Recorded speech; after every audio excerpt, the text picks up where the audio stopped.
Anies Baswedan gagal melaju di Pilkada 2024. Sebelumnya, Anies sempat diisukan maju di Pilgub Jakarta dengan menyambangi PD Perjuangan dan dipasangkan dengan Rano Karno. Namun, PDIP akhirnya mengusung Pramono Anung Rano Karno di Pilkada Jakarta. Jelang batas akhir pendaftaran Pilkada, nama Anies pun sempat mencuat di Pilgub Jabar. Ketua DPD PDI Perjuangan Jabar, Ono Surono menyebut partainya hendak meminang Anies di Pilgub Jabar. Namun menghadapi tantangan yang sangat besar hingga tidak menyetujui Anies didukung PDI Perjuangan.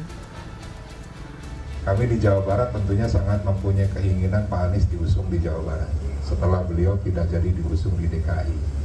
Ya, kami tidak tahu secara persis proses yang dilakukan oleh DPP Partai dan Ibu Ketua Umum, tapi kami menilai bahwa yang sudah mengerucut pada akhirnya bubar itu karena ada tangan-tangan dari luar yang tidak menghendaki Pak Anies diusung di Jawa Barat. Siapa Pak?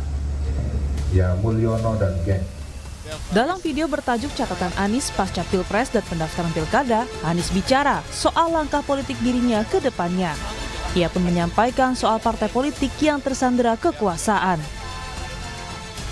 Kalau masuk partai, pertanyaannya, partai mana yang sekarang tidak tersandera oleh kekuasaan? Nah, jangankan dimasuki, mencalonkan saja terancam. Agak berisiko juga bagi yang mengusulkan. Apakah lalu akan buat partai politik baru? Gini, bila untuk mengumpulkan semua semangat perubahan yang sekarang makin hari makin terasa besar, dan itu menjadi sebuah kekuatan, diperlukan menjadi gerakan, maka membangun ormas atau membangun partai baru, mungkin itu jalan yang akan kami tempuh. Hal ini pun ditanggapi Wakil Ketua Umum Partai Gerindra Habibur Rahman yang menanyakan kembali apakah Anies memiliki bukti atas pernyataan bahwa partai politik tersandera kekuasaan. Habib bilang pernyataan Anies merupakan stigma pribadi karena tak ada partai yang mencalonkan. Saya punya pertanyaan akonterio untuk Pak Anies. Partai mana yang tersandera kekuasaan? Lantas, apakah beliau menunjukkan buktinya? Justru pernyataan Pak Anies bertendensi menyandera partai politik. Kalau tidak mau mencalonkan beliau, lantas distigma tersandera.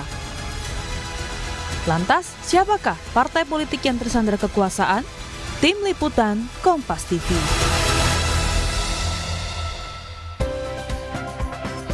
Saudara, mantan Gubernur Jakarta Anies Baswedan bicara soal partai politik tersandera kekuasaan. Dalam cuplikan video, Anies bertanya-tanya jika dirinya harus bergabung ke partai politik. Partai mana yang sekarang tidak tersandera kekuasaan? Lalu siapa yang dimaksud Anies? Benarkah partai politik tersandera kekuasaan? Kita ulas bersama sejumlah narasumber yang hadir di studio. Ada juru bicara dari Anies Baswedan, Syahrin Hamid, dan Wakil Ketua Umum Partai Gerindra Habibur Rahman. Selamat pagi Bapak-Bapak. Selamat pagi. Assalamualaikum. Waalaikumsalam warahmatullahi wabarakatuh. Dan nanti melalui sambungan virtual akan ada analis politik sekaligus Direktur Eksekutif Parameter Politik Indonesia Adi Praitno. Saya ke Bung Syahrin dulu, Bung Syahrin. Apa maksud pernyataan Mas Anies ini? Ya, jadi yang pertama kan Mas Anies membuat sebuah pertanyaan. Pertanyaan terkait dengan tadi. Ya. Apakah memang soal partai-partai yang tersandera itu? Yang kedua, Mas Anies kan terlibat dalam perbincangan-perbincangan level elit, level pimpinan, Ya. dan tentunya sebagaimana yang disampaikan bahwa ya banyak keterbukaan yang juga diterima oleh Mas Anies. Dan kita tahu bahwa memang banyak yang mengulas juga soal bagaimana terkait dengan partai-partai, fenomena partai-partai politik saat ini. Dan yang ketiga ini juga sebenarnya adalah harapan. Harapan kita ke depan adalah bagaimana agar partai politik ini tumbuh sehat. Kalau partai politik ini tumbuh sehat, artinya bahwa proses pengambilan kebijakan lebih independen. Ya. Yang kedua, dinamika partai politik lebih kondusif. Dan yang ketiga, platform perjuangan partai itu menjadi bagian utama sandaran dalam pengambilan keputusan politik partai. Nah, sehingga harapan kita ke depan bahwa tidak ada lagi cawe-cawe untuk masuk ke dalam internal partai politik. Yang kedua, tidak ada intervensi kekuasaan dalam proses politik di internal partai. Dan yang ketiga, bahwa partai politik yang memang sejatinya adalah sebagai penyambung, sebagai agregator, sebagai artikulasi dari kepentingan warga masyarakat, penyambung atau memperjuangkan aspirasi masyarakat, itu betul-betul terrefleksikan dengan baik ketika postur partai politik itu sehat, aspiratif, dan independen. Nah, kedaulatan partai politik inilah yang sebenarnya kita dorong dalam proses tumbuhnya demokrasi yang baik dan sehat. Benar partai politik tidak berdaulat, Bung Habib? Pertama, saya ingin mengajukan pertanyaan. Jadi boleh kan saya silakan menjawab dengan pertanyaan. Oke. Ya, namanya pertanyaan kontrario. Ya. Kalau tadi dikatakan, apakah ada partai politik yang tidak tersandra? Bolehkah saya bertanya sebaliknya? Adakah partai politik yang tersandra? Ya kan? Sebetulnya kan pertanyaan yang paling normal dan dalam konteks hukum ya, kalau soal tuduhan, justru apakah ada partai politik yang tersandra? Bukan pertanyaan negatif, karena pertanyaan negatif itu nggak akan bisa dibuktikan. Kalau pertanyaan positif, apakah ada yang tersandra? Tinggal ditunjuk yang mana, ya kan, lalu dibuktikan.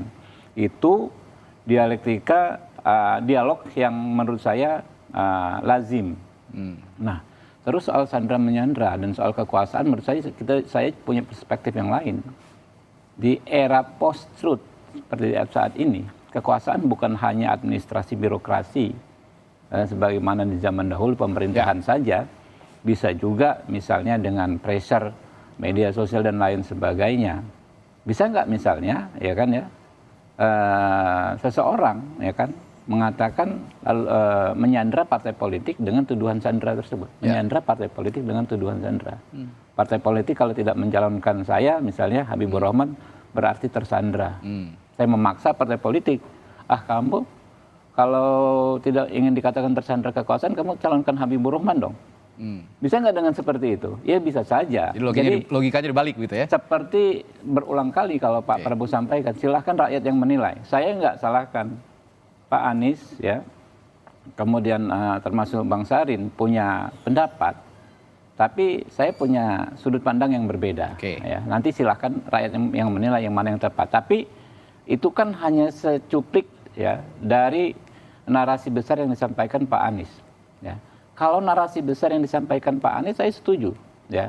Terlepas soal siapa tersandra, siapa menyandra siapa. Oke, kita bisa berbeda pendapat dengan Pak Sarin. Tapi narasi besar yang saya tadi katakan, dan barusan disampaikan oleh Pak Sarin, bahwa ke depan ya kita ingin partai sistem politik yang sehat, lebih sehat ya. Sekarang sebenarnya sistem politik kita menurut saya sudah cukup baik.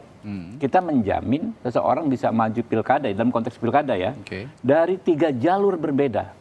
Pertama lewat jalur partai politik, Anda bisa masuk dulu, komunikasi, membangun ini partai politik di parlemen ya, membangun komunikasi yang baik, kemudian bisa partai politik non parlemen, udah diakui kemarin putusan MK, ya kan ya, bisa juga jalur perseorangan yang sudah lama diatur.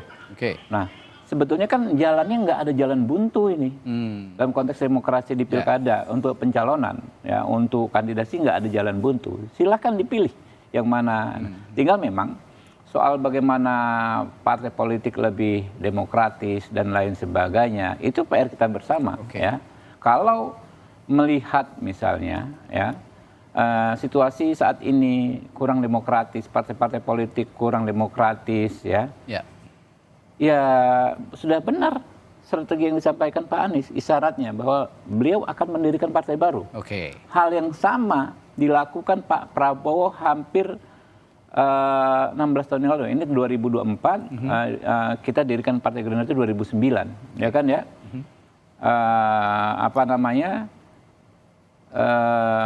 Ketika itu Pak Prabowo gagal konvensi di Partai Golkar, tapi beliau nggak menjadikan Partai Golkar. Langsung berbuat mendirikan partai baru. Tidak demokrat, bahkan tetap menjalin hubungan baik dengan Partai Golkar. Beliau mendirikan Partai Gerindra mulai dari hanya mungkin 26 kursi di DPR RI waktu itu, kemudian melonjak jadi 74, 78, sekarang 86 kursi. Berproses dan Pak Prabowo ya mulai ikut konvensi Golkar, ya kan? Kemudian pemilu sebagai wapres, pemilu sebagai capres 2 kali, terakhir baru bisa mencapai posisi. Dan saya melihat ya Pak Anies ini sosok muda, punya idealisme ya. Masa depan politiknya ini masih amat panjang. Oke. Saya kalau saya sebagai sahabat ya dengan Pak Sarin juga, kalau boleh sampaikan sedikit saran ya, hindari terlalu lama terjebak pada hal-hal yang terlalu gimmick begitu, sandra menyandra. Mainkan narasi besarnya Pak Anies ini. Dia ingin bikin partai yang bagus, yang baru, yang reformatif, yang lebih demokratis dan lain sebagainya. Saya pikir peluang Pak Anies sangat besar. Nah, ini saya kembali tertarik dengan pernyataannya Bung Habib. Tidak ada jalan buntu sebenarnya Bung Syahrin untuk menempuh jalur politik, terutama untuk pencalonan di pilkada. Kalau memang sejak awal Mas Anies menilai partai politik itu tersandra, tapi kan masih ada jalur independen, masih ada jalur lain. Kenapa jalan ini tidak ditempuh sejak awal? Ya, jadi gini Bung, memang kita tahu bahwa proses saat itu setelah Pilpres, terus ada proses di Mahkamah Konstitusi, kurang lebih sampai dengan April, dan proses untuk independen sekitar Mei. Jadi desakan pada saat itu memang menyelesaikan proses hukum di Mahkamah Konstitusi. Nah, yang pertama adalah rentang waktu relatif satu singkat. Yang kedua, bahwa partai politik saat itu melihat bahwa aspirasi dan panggilan kan setelah itu baru muncul, bahwa kebutuhan terhadap Anies untuk bertugas kembali di Jakarta kan setelah itu. Ada dukungan dari tiap-tiap kecamatan, setelah itu ada aspirasi dari tingkat wilayah maupun daerah dari partai politik. Kan kita tahu bahwa ada 4 partai yang telah menyatakan itu. Ada Nasdem, ada PKS, ada PKB, dan PDI Perjuangan yang dari pimpinan wilayah maupun daerah dan naik ke atas di tingkat pusat. Tapi kita tahu juga bahwa konstelasi nasional, kehadiran Kim yang juga terkait dengan jalannya pemerintahan ke depan. Nah, ini faktor-faktor yang juga mempengaruhi keputusan di internal partai politik. Nah, bagi Mas Anies itu tidak perlu ada yang disesali, bahwa keterlibatan untuk bangsa dan negara bisa di dalam pemerintahan, bisa juga di luar pemerintahan. Dan satu hal lagi, bahwa kita tahu yang sedang dirumuskan, yang sedang ditakar saat ini adalah bagaimana membangun satu kekuatan politik baru untuk bisa menjadi bagian yang ikut membangun partisipasi politik secara demokratis di konteks ke depan. Artinya Anda mau mengatakan bahwa waktu yang singkat dan rayu-rayu politik dari partai politik itu juga sedikit menyempitkan ruang gerak Mas Anies untuk maju di pilkada. Gini, kalau kita lihat bahwa keputusan partai ini kan sesuatu yang betul-betul istimewa, sesuatu yang begitu mewah, bahkan sakral, sehingga dijaga. Kan kewibawaan keputusan partai itu kan tinggi. Nah, saat itu kan sudah begitu banyak dari aspirasi dan juga keputusan partai terhadap Mas Anies maju di Pilkada DKI. Nah, cuman kan ternyata bahwa keputusan itu kan lantas berubah. Nah, pimpinan-pimpinan partai kan secara tentunya pertemuan-pertemuan secara privat kan menyampaikan apa adanya tentang kondisi dan dinamika yang dihadapi kepada Mas Anies. Sehingga Mas Anies tentunya punya kesimpulan sendiri terkait dengan itu. Tapi bahwa kita kan tidak mesti larut di situ. Bahwa sudah harus ada langkah-langkah proyeksi ke depan dalam konteks partisipasi politik dalam kontestasi politik ke depan. Bung Adi Prayitno, benar partai politik tersandra kekuasaan seperti yang dikatakan Anies Baswedan? Betul apa yang dimaksud dengan sandra kekuasaan. Kalau partai-partai itu tidak jadi usung Anies misalnya hanya karena ingin bergabung dengan koalisi Prabowo Gibran di 5 tahun yang akan datang, apakah itu juga masuk dalam definisi sandra kekuasaan? Karena kalau kita melihat seperti PKS ataupun Nasdem, kan mereka punya intensi untuk bisa menjadi bagian di kekuasaan di 5 tahun yang akan datang. Kalau itu disebut dengan sandra kekuasaan, saya kira ini adalah sandra yang lillahi ta'ala dan ikhlas, bukan karena ada paksaan apapun. Menyandrakan diri. Artinya apa? Partai-partai ini kan merelakan diri untuk menjadi sandra dari kekuasaan itu. Kan itu memang tidak bisa dibantah, Mas. Artinya apa? Partai dalam hal ini tentu sudah mengkalkulasi untung dan rugi. Bagi mereka apa untungnya juga usung Anies di Jakarta. Kalaupun toh menang ya paling mainnya di Jakarta, tapi tidak di level nasional untuk di 5 tahun yang akan datang. Nah yang kedua, apakah yang disebut dengan sandera kekuasaan itu misalnya takut misalnya tiba-tiba ketua umum partainya itu mengundurkan diri seperti Golkar misalnya. Tapi itu akan terjadi pada siapa? Rasa-rasanya PKS, kemudian Nasdem dan PKB aman-aman saja dalam konteks itu. Itu yang saya kira apa Apalagi definisi sandera kekuasaan, atau misalnya atau PDI gitu kan, tidak mungkin ketua umumnya mengundurkan diri. Atau yang disebut dengan sandera kekuasaan itu tiba-tiba misalnya ada partai tandingan, entah itu Munaslup, entah itu KLB, entah itu Munas luar biasa dan seterusnya. Rasa-rasanya di Nasdem, PDIP, kemudian PKS, termasuk PKB sekalipun, Ya. sekalipun ada isu terkait dengan KLB, padahal hal ini juga tidak terjadi, Mas. Hal-hal yang semacam ini bagi saya perlu untuk dijelaskan. Tapi kalau kita yang melihat dari jauh, memang partai-partai non-Kim ini ada intensi untuk menjadi bagian dari kekuasaan politiknya Prabowo dan Gibran. Karena di 5 tahun yang akan datang, ini kan akan sepi politik, Mas. Jadi tidak jadi menteri, tidak menjadi bagian dari kekuasaan. Kayaknya memang kehidupan politik mereka akan gelap gulita. Maka opsinya ya harus bergabung dengan Prabowo dan Gibran. Oleh karena itu bagi saya ketika tidak mengusung Anies, itu adalah bagian dari uji loyalitas, bagian dari uji militansi sebenarnya, supaya visi misi dan keinginan partai-partai yang non Kim ini harus seiman lah pilihan politiknya. Jadi dalam konteks itu bagi saya harus dijelaskan ya. Kecuali misalnya yang disebut dengan sandera kekuasaan itu ada paksa-paksaan. Jadi kalau partai ini tidak mendukung atau bergabung dengan Anies maka partainya akan diambil alih. Atau misalnya proses-proses hukum yang terjadi pada ketua umum mereka itu akan diungkap dan seterusnya. Mungkin ini tidak elok aja. Mas Andi, saya tertarik dengan uji loyalitas yang Anda katakan tadi. Nah, kalau kabar yang beredar, informasi yang beredar bahwa Anies Baswedan diminta oleh PDI Perjuangan menjadi kader agar ada komitmen politik begitu dalam mengarungi pemerintahan lah.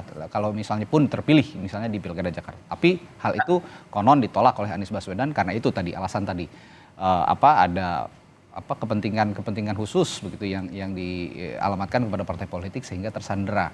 Apakah ini juga logis penolakan terhadap partai politik yang Anda kaitkan dengan uji loyalitas tadi?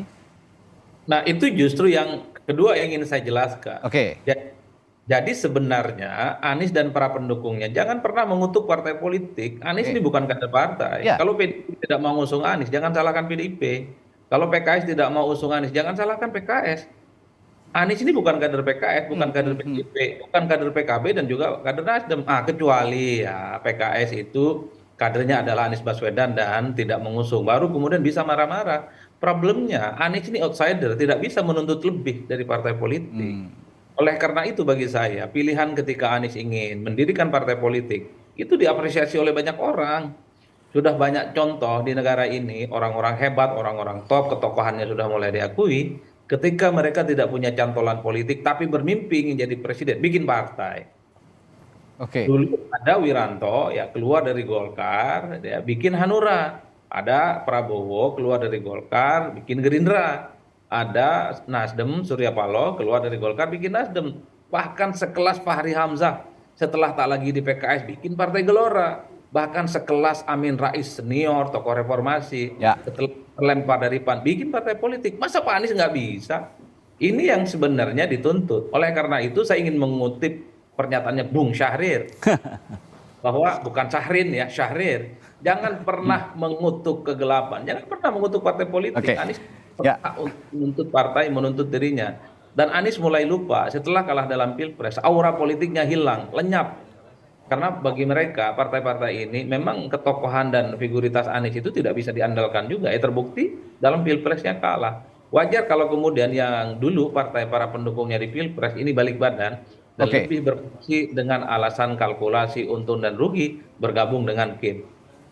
Ya, sebelum ke Bung Syahrin, saya ke Bung Habib dulu. Bung Habib, saya tertarik lagi nih soal uji loyalitas. Wajarkah ketika ada partai politik yang ingin mengusung seseorang gitu, termasuk sepertinya Anies Baswedan, ini meminta dirinya untuk masuk sebagai kader, sebagai uji loyalitas? Apakah ini logis sebenarnya atau wajar dalam kan praktik partai politik? Kalau undang-undang partai politik itu kan kedaulatan itu kan ada di anggota partai politik bersangkutan. Ya. Tentu kan anggota partai politik bekerja, mendirikan partai politik, membesarkan partai politik itu kita itu dengan sukarela semua, ya kan, dengan keringat dan air mata lah, nggak saya pakai darah lah ya, tapi kalau darah ekstrimnya kan udah nggak zamannya lagi, ya kan, tapi darah. dengan keringat dan air mata, Ya. pakai iuran, ya kan, sewa kantor, pakai uang dari rumah, ya kan ya, sehingga wajar sekali hal yang sangat-sangat masuk akal. Kalau kita berharap orang yang ingin maju dengan menggunakan partai yang kita dirikan masuk menjadi kader, ya kan? Ya. Itu kan bukan sesuatu yang muluk-muluk menurut saya. Dan ini bukan soal satu partai, semua lah. Semua partai politik di kita kan begitu, Pak. Partai politik di Indonesia ini kan swadaya semua. Ya. Ya, pembiayaannya murni ya mungkin 98% dari kadernya sendiri. Beda mungkin kalau di negara kayak China atau di mana gitu kan, partai politik disupport full oleh negara gitu kan ya. Sehingga apapun namanya, apakah itu uji loyalitas, ya itu ekspektasi yang wajar. Ya, seseorang yang ingin kita majukan menjadi kader dari partai kita. Oke, Bung Syahrin, kita ketahui seorang Joko Widodo adalah kader PDI Perjuangan sebelumnya. Ketika Mas Anies diminta untuk menjadi kader PDI Perjuangan, saya mengingat kembali apa yang dilakukan Presiden Joko Widodo ketika itu menjadi kader PDI Perjuangan. Ketika sudah berseberangan dengan haluan partainya, ya tidak ragu untuk menentang partainya. Kenapa hal itu tidak bisa dilakukan juga oleh Mas Anies? Kalau memang sistem berpolitik kita ini kan masih kuat di partai politik begitu.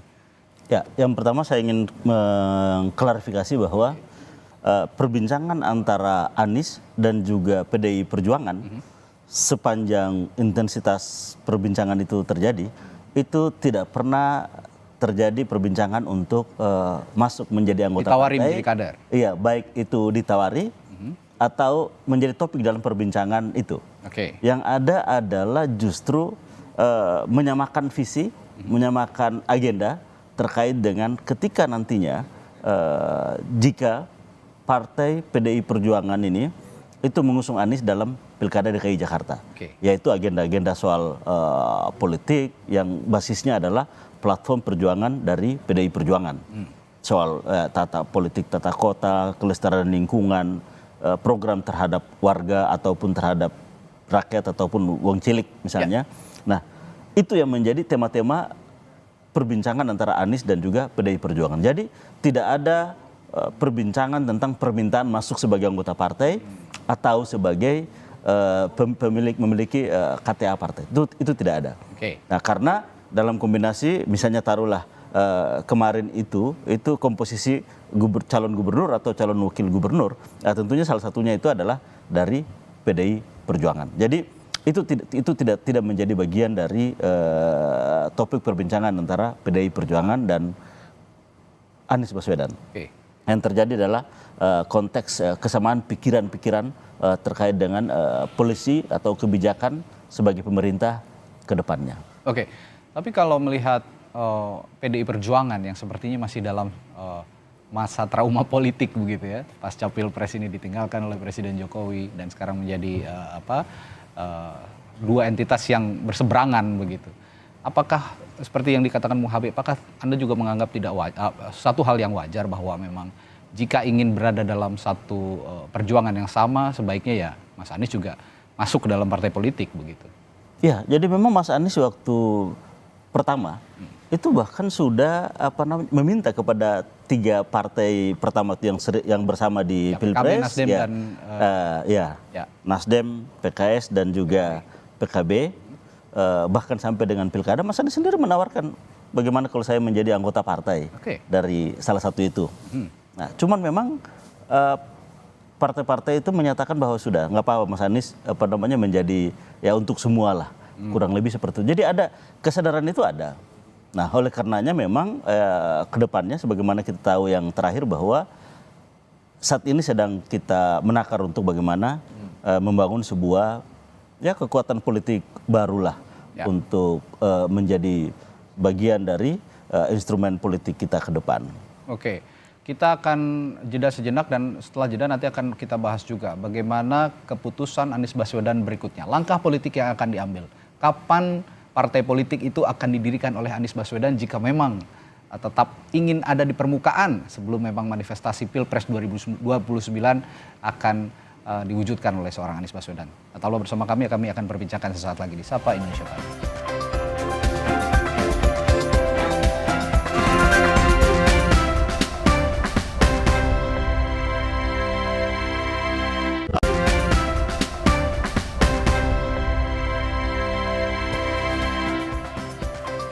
Masih membahas seorang Anies Baswedan yang mengatakan partai politik saat ini tersandra kekuasaan. Saya ke Bung Adi Praitno. Ini kalau Anda melihat kalimatnya Mas Anies ini ditujukan ke partai, dalam hal ini PDI Perjuangan atau seseorang sih sebenarnya, karena DPD PDIP ini sebut ada peran Mulyono and the gang katanya. Analisis Anda soal ini bagaimana? Ya, saya kira itu ditujukan kepada partai-partai non-kim. Oke. Misalnya seperti PKS, PKB, dan Nasdem, dulu mereka sempat memberikan dukungan politik kepada Anies, tapi pada akhirnya mereka menarik dukungan dan bergabung dengan Kim. Ini bisa juga dikaitkan dengan PDIP. Cuman yang perlu ditelisik itu apa sebenarnya argumen yang disebut dengan sandera kekuasaan. Apakah kalau PDIP itu mengusung Anies Baswedan betul akan ada revisi Undang-Undang MD3 di mana partai pemenang pileg seperti PDIP tidak akan lagi misalnya jadi anggota dewan atau pimpinan DPR, ketua DPR dalam hal ini. Tapi kan orang juga bertanya, apakah ada jaminan kalau PDIP tak usung Anies, revisi Undang-Undang MD3 itu tidak bisa diubah? Kan itu jalan ceritanya, Mas. Ya. Apakah betul bahwa misalnya kalau misalnya partai seperti PKB itu mendukung Anies Baswedan, tiba-tiba ada muktamar tandingan di mana SK Menkumhamnya tidak diberikan kepada PKB versi lama tapi kepada versi yang KLB. Kan itu yang sebenarnya menjadi pembicaraan-pembicaraan. Itu yang sepertinya ingin disebutkan oleh Anies bahwa partai-partai ini tidak mandiri, tidak independen dalam menentukan pilihan politiknya karena ada sandera politik yang kemudian membuat posisi mereka itu terancam. Oleh karena itu bagi saya sebenarnya dalam banyak hal, saya sudah mengatakan Pak Anies dan para pendukungnya tak bisa menuntut banyak dari kehendak partai politik yang kemudian mengubah pilihan politik mereka. Ya terlepas apapun motivasinya, ingin bergabung dengan Kim, takut ketua umumnya misalnya tiba-tiba mundur di tengah jalan, revisi Undang-Undang MD3 takut direvisi, itu lain hal dan argumentasi. Kalau memang membuat partai ini tersandera kekuasaan, saya kira memang ini adalah momen yang pas bagi Pak Anies untuk membuat partai politik, mendirikan partai politik, bikinlah partai yang tidak mau tersandera dengan kekuasaan. Nah itu yang saya kira Bung Syahrin bisa disampaikan ke Pak Anies. Pak Anies saya kira sudah punya segala-galanya. Ketokohan punya, jejaring dan networking dan basis sosial juga punya. Saya kira dua hal ini yang kemudian menjadi penegas. Kenapa partai politik di Indonesia pasca reformasi? Karena memang ditegaskan oleh dua faktor ini. Faktor ketokohan menjadi penting. Amin Rais, Gus Dur adalah bukti yang nyata. Termasuk misalnya SBY. Termasuk tadi yang sudah saya sebutkan. Ada Prabowo, ada Wiranto, kemudian ada siapa namanya, Surya Paloh, bahkan sekelas Fahri Hamzah, Anies Mata, dan seterusnya. Adalah tokoh-tokoh yang saya kira memang dulu malang melintang di politik dan mereka terus merawat mimpinya ingin jadi presiden. Jadi kalau Anies terus ingin merawat jadi presiden mimpinya, ya memang harus bikin partai. Kalaupun di 2029 nggak bisa maju, tunggu lagi 5 tahun yang akan datang. Tidak ada kesempatan lagi, tunggu lagi 10 tahun. Jadi Prabowo Subianto itu menurut saya adalah contoh yang paling komprehensif untuk menjadi presiden yang cukup luar biasa. Panjang perjalanannya, keluar dari konvensi Golkar 2004-2005, baru di 2024 ini Mas jadi presiden. Butuh waktu lebih dari 20 tahun untuk jadi presiden. Bikin partai babak belur, kalah berulang-ulang. Jadi jangan dilihat Prabowo itu hari ini buah manisnya yang kemudian bisa dinikmati oleh Partai Gerindra misalnya. Tapi sejalan panjang itu bisa dilakukan.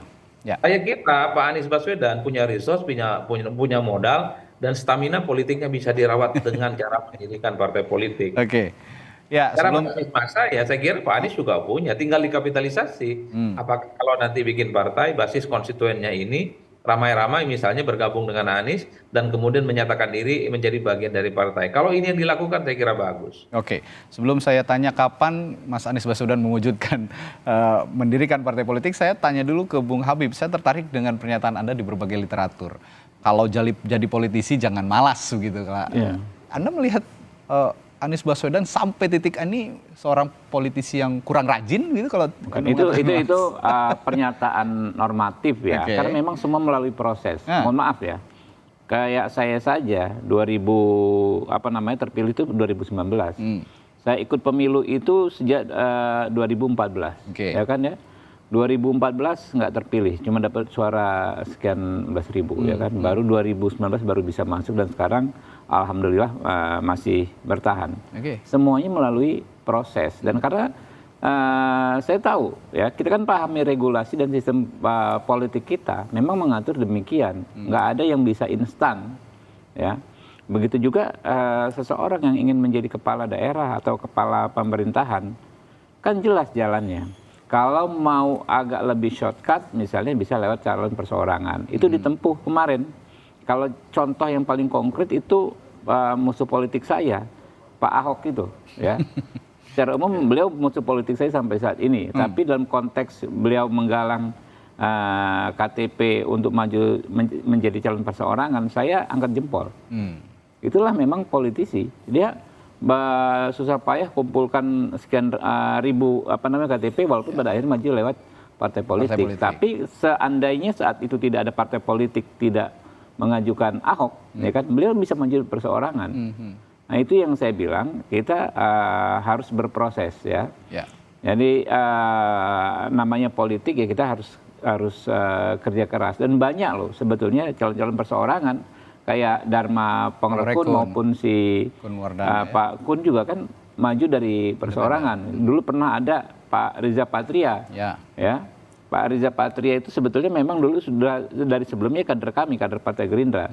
Tapi karena hampir nggak mungkin dicalonkan, Partai Gerindra juga suaranya kecil, maju perseorangan. Jadi wakilnya Pak Hendarji Supanji waktu itu. Intinya nggak hilang akal lah ya. Ya, gitu ya. Itulah memang dan memang harus kerja keras, ya. Ya apapun situasinya terhadap Pak Anies ya saya hanya mengatakan memang ada jalan yang bisa ditempuh walaupun nggak gampang gitu kan ya. Jadi nggak tergantung ke orang lain dan tidak menyerahkan nasib ke institusi lain gitu. Oke, kalau kata pepatah banyak jalan menuju Roma gitu kira-kira. Bung Syahrin, jadi kalau ingin saya tegaskan pagi hari ini, kapan seorang Anies Baswedan mendirikan partai politik yang bisa disaksikan publik akhirnya menjadi perahunya Mas Anies untuk mengarungi politik di pentas-pentas demokrasi selanjutnya? Ya, kalau dikatakan kapan, kita tahu bahwa saat ini memang reaksi publik begitu antusias dengan pernyataan terakhir Anies bahwa membangun ormas ataupun partai politik adalah jalan yang akan ditempuh. Nah untuk itu ya kami melihat bahwa memang ini sudah mulai berproses menuju ke sana.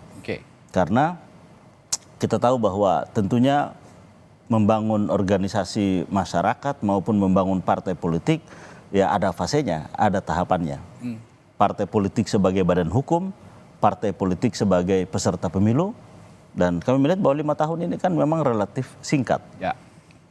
Bagaimana membangun badan hukumnya, bagaimana menyiapkan infrastruktur untuk memenuhi syarat mengikut atau menjadi peserta dalam pemilu 2029 misalnya. Nah untuk itu jika ditanyakan kapan, ya sekarang prosesnya sedang dimulai. Bahwa kapan diluncurkan, ya kita tunggu waktu yang tepat tentunya. Tapi bahwa ya sedang bekerja tim kecil untuk menampung seluruh apa yang menjadi pandangan-pandangan, baik itu tokoh masyarakat, baik itu warga masyarakat, baik itu tentunya pandangan yang ada di platform-platform sosial media. Nah ini tentunya menjadi rujukan dalam proses membangun satu perahu yang harapannya adalah bisa menjadi instrumen untuk alat perjuangan politik ke depan. Mas Adi, momentumnya apakah harus saat ini juga untuk membentuk partai politik dari seorang Anies Baswedan? Saya kira lebih cepat lebih baik.